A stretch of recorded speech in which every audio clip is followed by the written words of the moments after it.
Hello guys, अस्सलाम वालेकुम, नमस्ते and welcome back to our YouTube channel Pakistani girls reacts. तो आज हम एक नई वीडियो लाए हैं जिसका टाइटल है India's cool bomb to deactivate defuse nuclear bombs. India की न्यूक्लियर पावर की बात की जाए तो हम जो है वो काफ़ी वीडियोस पे रिएक्ट कर चुके हैं जिनमें इंडिया का डिफेंस सिस्टम देखने को हमें मिला था और मिलिट्री पावर और आर्मी और एयरफोर्स, काफ़ी इस तरह की वीडियोस हमने देखी हैं जिसमें हमने काफ़ी ज़्यादा इंफॉर्मेशन मिली थी और काफ़ी कमेंट सेक्शन में भी लोगों ने हमें काफ़ी ज़्यादा बताया था कि क्या सारा वहाँ पे प्रोसीजर वगैरह होता है और सब ट्रेनिंग और इस तरह की काफ़ी वीडियोस देख के हमें काफ़ी कुछ पता चला कि काफ़ी ज़्यादा सुपर एक्टिव जो है फोर्स है इंडिया की। तो India school bomb to deactivate को देखते हैं क्योंकि इसमें हमें यकीनन कुछ न्यूक्लियर बॉम्ब से रिलेटेड इंफॉर्मेशन मिलेगी, क्योंकि हम थोड़ा हिस्ट्री के रिलेटेड हम जानते हैं कि इंडिया भी एक न्यूक्लियर पावर है। तो काफ़ी यकीनन काफ़ी काम और टेक्नोलॉजी वगैरह पे रिसर्च की है इंडिया ने। तो हम इस वीडियो में जानने को मिलेगा कि उन्होंने कैसे डीएक्टिवेट करने का यानी इंडिया में कूल तरीका एक बताया। और ओरिजिनल वीडियो का लिंक डिस्क्रिप्शन में है, make sure to support the original creator. और अगर अभी तक आपने हमारे चैनल को सब्सक्राइब नहीं किया तो सब्सक्राइब कर दें। तो वीडियो को स्टार्ट करते हैं और एंड पे इसके रिव्यू शेयर करते हैं।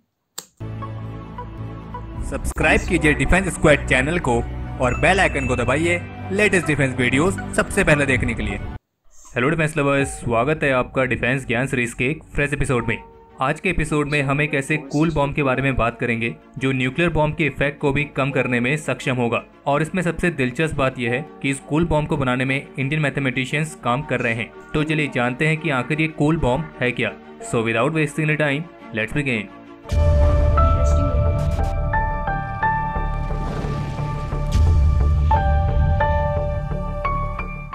तो जो ये कूल बॉम्ब वाला कॉन्सेप्ट है ये भारत में तब सामने आया था जब पूर्व राष्ट्रपति और missile man doctor APJ Abdul Kalam से सवाल पूछा गया था कि क्या साइंस ऐसे किसी कूल बॉम्ब को बना सकती है जिसकी मदद से न्यूक्लियर बॉम्ब को भी डीएक्टिवेट या डिफ्यूज किया जाए। और अब कई सालों के बाद भारत ने इस कूल बॉम्ब वाले कॉन्सेप्ट की दिशा में अपना पहला कदम उठा लिया है, क्योंकि अभी हाल ही की कुछ नई रिसर्च में मालूम पड़ा है कि डस्ट पार्टिकल्स की मदद से जो न्यूक्लियर बॉम्ब का ब्लास्ट होता है उसके डैमेज को काफी हद तक कम किया जा सकता है। और जब से पूरी दुनिया ने हिरोशिमा और नागासाकी में न्यूक्लियर बॉम्ब से होने वाली एक बेहद ही जबरदस्त तबाही को देखा है, तब से दुनिया भर के फिजिसिस्ट कुछ ऐसे तरीकों पर काम कर रहे हैं जिनकी मदद से न्यूक्लियर बॉम्ब के इम्पैक्ट को कम किया जा सके। और आपको ये जानकर काफी गर्व महसूस होगा कि इस दिशा में एक इंडियन मैथमेटिशियन ने बड़ी छलांग लगाई है। और इस बात की जानकारी बिजनेस स्टैंडर्ड की तरफ से जारी हुई जब उन्होंने Netaji Subhash institute of technology की डॉक्टर मीरा चड्ढा के साथ एक इंटरव्यू कंडक्ट किया था। और इसी इंटरव्यू के दौरान डॉक्टर मीरा ने यह बताया कि इसी कूल बॉम्ब वाले कॉन्सेप्ट के तहत जो रिसर्च हो रही थी, इस रिसर्च में हमें कुछ ऐसा मिला है जिससे हम ये कह सकते हैं कि डस्ट पार्टिकल की मदद से न्यूक्लियर ब्लास्ट के इफेक्ट को पार्शियली कम किया जा सकता है। और जो ये मैथमेटिकल मॉडल है ये सबसे पहले जून के महीने में द रॉयल सोसाइटी की तरफ से पब्लिश किया गया था, और जबकि उसके बाद ये इस साल अगस्त के महीने में जापान के journal of the physical society में भी पब्लिश हुआ है। और इस रिसर्च में डस्ट पार्टिकल्स के साथ न्यूक्लियर ब्लास्ट की जो वेव्स होती हैं उनके रेडियस और उनके पीक प्रेशर को कम करने की कोशिश की जा रही है। और रिसर्चर्स ने यह पाया है कि न्यूक्लियर ब्लास्ट के आसपास के क्षेत्र में जो हाई टेम्परेचर है वो डस्ट के पार्टिकल्स को भी गर्म करता है, और उसी में गैस की एनर्जी का एक हिस्सा इसी प्रोसेस में काफी ज्यादा कंज्यूम होता है, जिसके कारण गैस के टेम्परेचर और प्रेशर में गिरावट देखी जाती है। तो इसीलिए कॉन्सेप्ट यह है कि अगर इस दौरान डस्ट पार्टिकल्स को बढ़ा दिया जाए तो उन डस्ट पार्टिकल्स को गर्म करने के लिए और भी ज्यादा एनर्जी लगेगी, और ज्यादा एनर्जी का मतलब है कि जो ब्लास्ट की एनर्जी और प्रेशर है वो और कम होगा, और अंत में ब्लास्ट रेडियस और पीक प्रेशर भी ऑटोमेटिकली कम हो जाएगा। और बता दें कि ये रिसर्च इंडियन मैथमेटिशियन की तरफ से की गई है।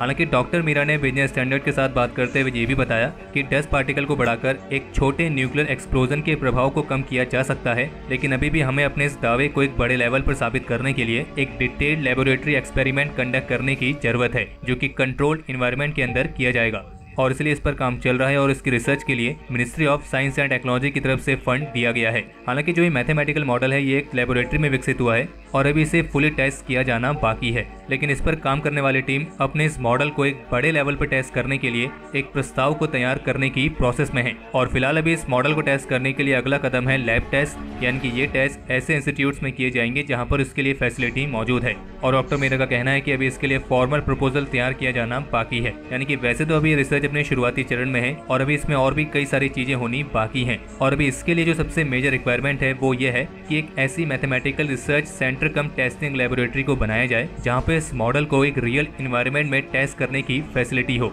और डॉक्टर मीरा के मुताबिक ये कूल बम वाला कॉन्सेप्ट पूरी तरीके से विकसित होने के बाद न्यूक्लियर वॉरफेयर के मामले में एक डेटरेंट की तरह काम करेगा और इसे दो अलग अलग फॉर्म्स में इस्तेमाल भी किया जा सकेगा। पहला तो ये कि इस तरह के कूल बम को हाई वैल्यू और स्ट्रेटेजिक टारगेट्स के आसपास रखा जा सकता है, और दूसरा इन्हें उन जगहों पर लॉन्च किया जा सकता है जहां पे इनकमिंग अटैक्स के सबसे ज्यादा इम्पैक्ट की संभावना रहती है, ताकि अगर वहां पे कोई ब्लास्ट होता है तो उसकी रेंज को कम किया जा सके। हालांकि फिलहाल अभी इस रिसर्च को पूरा होने में काफी समय है, लेकिन अच्छी बात यह है कि इंडियन मैथमेटिशियंस की तरफ से इस दिशा में पहला कदम उठा लिया गया है। तो हमारे आज के इस एपिसोड के लिए इतना ही, और अगर आप इस वीडियो को यहाँ तक देख चुके हैं तो इसे लाइक करे बिना कहीं ना जाएं। बाकी इस एपिसोड को लेकर आप अपने सजेशंस और क्वेरीज कमेंट सेक्शन में शेयर कर सकते हैं, और अगर आप उनमें से हैं जिन्होंने अभी तक इस चैनल को सब्सक्राइब नहीं किया है तो इस चैनल को सब्सक्राइब करना ना भूलें। तो जिस तरह उन्होंने बताया कि अभी जो है ये पूरी रिसर्च चल रही है कि न्यूक्लियर बॉम्ब को डिफ्यूज़ करने के लिए, तो ये वाकई में बहुत बड़ा कदम और बहुत ही जो है वो पॉजिटिव वे में काम कर रहे हैं कि जिस तरह, क्योंकि वाकई में जिस तरह न्यूक्लियर पावर से काफ़ी डिवास्टेशन होती है कि इतनी बड़ी तबाही होती है, पूरी दुनिया पे असर पड़ता है उसका, क्योंकि न्यूक्लियर वार जाहिर है उसमें काफ़ी कुछ तबाही होती है और इतनी बिल्डिंग्स, गाड़ियाँ, मतलब अगर जो है वो जंग जो है वो सिर्फ दो कंट्रीज़ के दरमियान में भी है तो आप ये नहीं कह सकते कि सिर्फ वही दो कंट्रीज इफेक्ट होंगी, उसके इर्द गिर्द जितना भी एरिया वो सब भी तबाह और बर्बाद होता है, और मतलब बहुत ज़्यादा नुकसान होता है इससे, और जो कंट्री है वो पूरी तरह से जो है वो,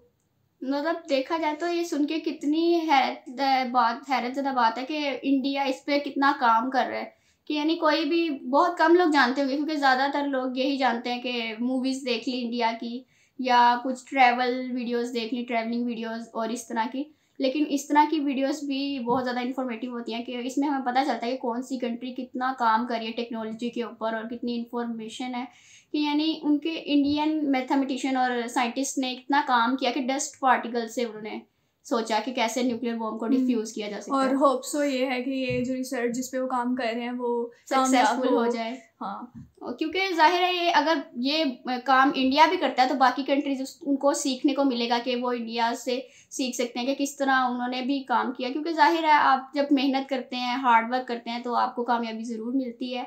तो हमने चूंकि ज़्यादा इस तरह, और दूसरा ये कि मतलब जिस तरह हम कोई एक चीज़ की डिस्कवरी कर रहे होते हैं तो बाज़ दफ़ा ऐसे भी होता है कि हम एक चीज़ की दरियाफ्त करते करते हमें और भी बहुत ज़्यादा जो है वो उसमें डिस्कवरीज मिलती हैं और बहुत कुछ सीखने को मिलता है, और फिर वो पूरी दुनिया के लिए काफ़ी पॉजिटिव साबित होती हैं। तो हम तो ज़्यादातर इंडिया की वो जो सिटीज़ हैं उनमें डेवलपमेंट देखी हमने, और इस तरह की वीडियोस को देखा। ये है कि हमने यानी बहुत ज़्यादा चीज़ें देखने को मिली जिनके बारे में हमें बिल्कुल भी इंफॉर्मेशन नहीं थी, लेकिन टेक्नोलॉजी के मामले में इंडिया इतना आगे पहुंच गया, ये देख के बहुत ज़्यादा शौक हुए हम, क्योंकि